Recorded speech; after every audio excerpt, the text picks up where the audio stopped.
Hello friends, आप सभी का स्वागत है आपके यूट्यूब चैनल डी स्टडी 98 में। फ्रेंड्स, आज की क्लास में हम रक्त परिसंचरण तंत्र के बारे में पढ़ने वाले हैं। इससे पहले हम ब्रह्मास्त्र बैच की 7 क्लासेस को अपलोड कर चुके हैं। अगर आपने अभी तक वीडियोस नहीं देखी हैं तो इस चैनल की प्लेलिस्ट में जाकर देख सकते हैं। तो फ्रेंड्स, वीडियो स्टार्ट करते हैं। बात करें अगर हम रुधिर परिसंचरण तंत्र की, जिसे कहा जाता है ब्लड सर्कुलेटरी सिस्टम, तो इसकी खोज की गई थी विलियम हार्वे के द्वारा। तो अगर आपसे क्वेश्चन पूछा जाए कि रुधिर परिसंचरण तंत्र की खोज किसने की, तो ये की गई थी विलियम हार्वे के द्वारा। रक्त परिसंचरण तंत्र की बात करें तो ये 2 प्रकार का होता है।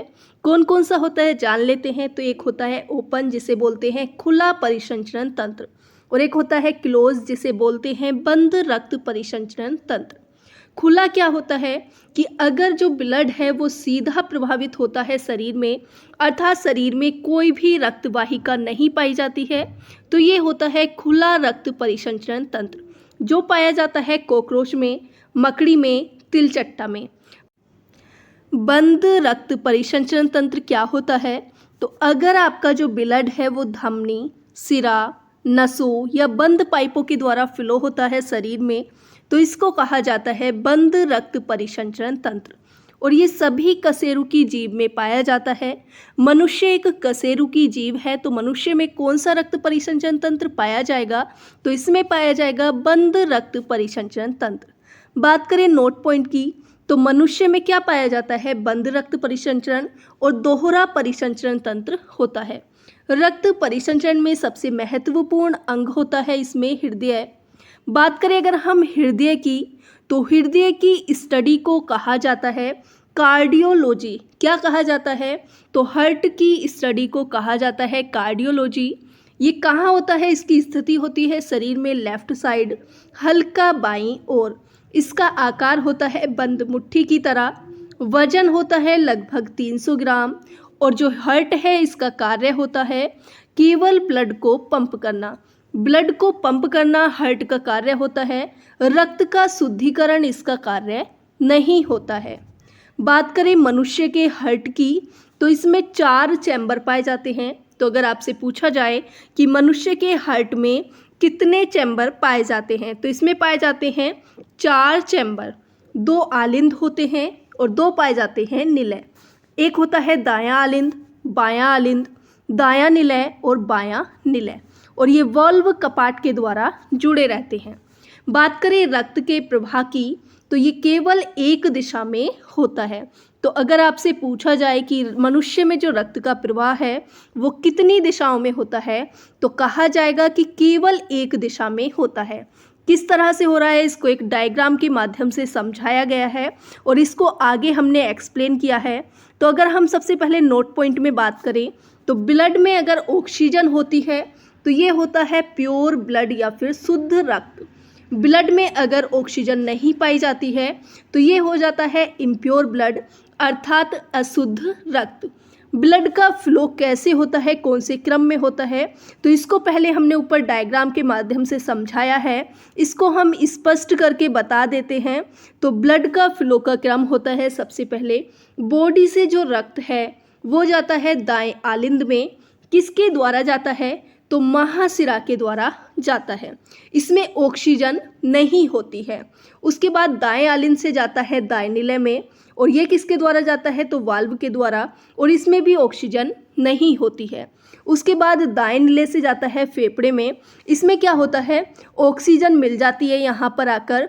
जो दाएं निलय से फेफड़े में जाता है ये फुफ्फुसीय धमनी के द्वारा जाता है, और इसमें यहाँ तक ऑक्सीजन नहीं होती है, लेकिन बाद में इसमें ऑक्सीजन मिलती है और फेफड़े से जाता है बाएं आलिंद में, और ये फुफ्फुसीय सिरा के द्वारा जाता है, जिसमें ऑक्सीजन मिल जाती है, अर्थात जो अब ब्लड होता है वो शुद्ध हो जाता है।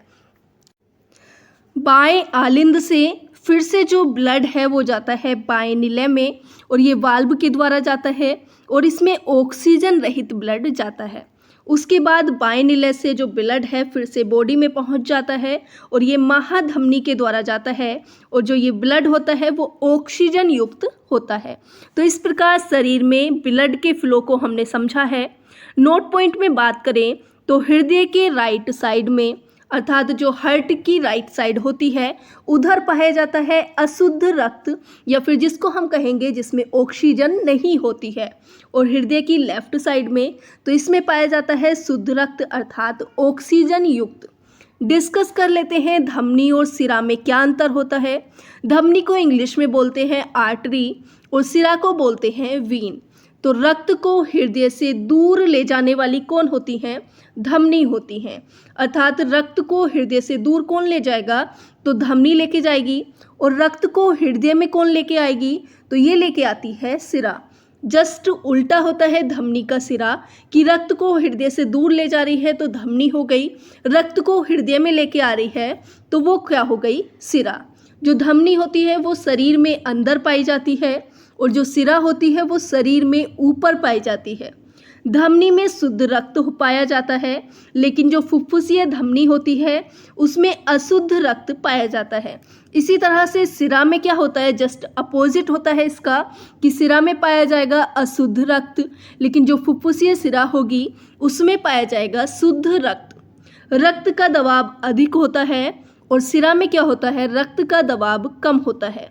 धमनी की जो दीवार है वो मोटी होती है, जबकि जो सिरा है उसकी दीवार क्या होती है? पतली होती है। इसको याद करें हम ट्रिक के माध्यम से। तो ट्रिक क्या है? सोना बाबू दूर हर्ट धक धक। तो हर्ट धक धक अर्थात हर्ट से दूर जाएगा तो क्या हो जाएगी? धक धक से हो जाएगा धमनी। बात करें अगर हम SA नोड की, जो कि आपके हार्ट में ही पाई जाएगी, इसका फुल फॉर्म होता है साइनो आरिकुलर नोड। तो ये क्या होती है? ये शरीर का पेसमेकर कहलाती है। इसको हम क्या कहते हैं ऐसे नोड को? तो शरीर का पेसमेकर कहा जाता है। अगर हृदय की धड़कन लगातार नहीं तो कृत्रिम पेसमेकर का यूज़ किया जाता है और इसमें लिथियम आयन बैटरी का यूज़ किया जाता है। और लिथियम क्या होती है? तो ये सबसे हल्की धातु होती है। अगर हृदय की धड़कन लगातार नहीं है तो क्या किया जाएगा कि कृत्रिम पेसमेकर का प्रयोग किया जाएगा, और जो कृत्रिम पेसमेकर होता है उसमें लिथियम आयन बैटरी का यूज़ किया जाता है। हार्ट बीट की आवाज़ सुनने के लिए किसका उपयोग किया जाता है? कई बार क्वेश्चन पूछ लिया जाता है। तो यूज़ किया जाता है स्टेथोस्कोप का। और जो हार्ट बीट की आवाज़ होती है वो कैसी आवाज़ होती है? Love dub. कैसी आवाज़ होती है? Love dub. हार्ट की जांच के लिए क्या किया जाता है? तो ECG किया जाता है। ECG की फुल फॉर्म होती है इलेक्ट्रोकार्डियोग्राफ। ECG में क्या होता है? इसमें PQRST वेव होती हैं, इसके द्वारा ही हार्ट की जांच की जाती है। एक बार में कितना रक्त पंप होता है? तो एक बार में 70 ml रक्त पंप किया जाता है हार्ट के द्वारा। 1 मिनट में हार्ट कितनी बार धड़कता है? तो ये 72 बार धड़कता है। कितनी बार धड़कता है? तो 72 बार धड़कता है। 1 मिनट में तो कितना रक्त पंप किया जाएगा? तो 70 ml को अगर हम 72 से गुणा करें तो लगभग 5040 ml रक्त पंप किया जाता है हार्ट के द्वारा 1 मिनट में। लगभग ये होता है 5 लीटर। रक्तदाब को मापने का उपकरण होता है स्फिग्नोमेनोमीटर। सामान्य व्यक्ति के BP की बात करें तो हाईएस्ट होता है 120 और लोएस्ट होता है 80। ये किस में होता है? तो mmHg में होता है। हाईएस्ट में क्या होता है? ये संकुचन में, और जो लोएस्ट होता है तो ये होता है प्रश्नन में। रक्तदाब मापने के लिए तो किसका यूज़ किया जाता है? रक्तदाब मापने के लिए ब्रेकियल धमनी का यूज़ किया जाता है। नोट पॉइंट में कुछ इम्पोर्टेंट देख लेते हैं क्वेश्चन। तो विश्व का जो फर्स्ट हृदय प्रत्यारोपण है ये किया गया था 3 दिसंबर 1967 को। किसके द्वारा? तो क्रिस्टिन बर्नार्ड के द्वारा, जो कि साउथ अफ्रीका के वैज्ञानिक थे। भारत का फर्स्ट किया गया है डॉक्टर वेणुगोपाल के द्वारा एम्स में, और ये किया गया है 1994 में। डिस्कस कर लेते हैं कुछ इम्पोर्टेंट फैक्ट्स को। तो मनुष्य में कितने चैम्बर का हृदय पाया जाता है? तो 4 चैम्बर का। और मगरमच्छ में भी 4 चैम्बर का हृदय पाया जाता है। पक्षी के हृदय में भी 4 चैम्बर होते हैं। मेंढक के हृदय में 3 चैम्बर, सांप के हृदय में 3 चैम्बर, मछली के हृदय में 2 चैम्बर और कॉकरोच के हृदय में 13 चैम्बर पाए जाते हैं। बात करें अगर हम ब्लड बैंक में, तो ब्लड बैंक में 4 डिग्री सेंटीग्रेड तापमान पर संरक्षित रहता है ब्लड, और 1 यूनिट बराबर होती है 350 ml ब्लड के। ब्लड क्लोटिंग एजेंट की बात करें तो जो कि होते हैं रक्त का थक्का जमाने वाले कारक। तो क्या क्या होते हैं? थ्रोम्बिन होता है, फाइब्रिनोजन होता है, विटामिन के होता है, CA2 होता है।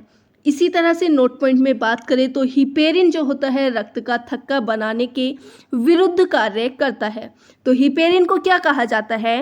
Anti blood clotting agent. तो फ्रेंड्स ये थी आज की पूरी वीडियो। आई होप फ्रेंड्स आपको ये वीडियो पसंद आई होगी। अगर वीडियो पसंद आई हो तो ज़्यादा से ज़्यादा लाइक करें, शेयर करें, कमेंट करें और चैनल को सब्सक्राइब करना ना भूलें।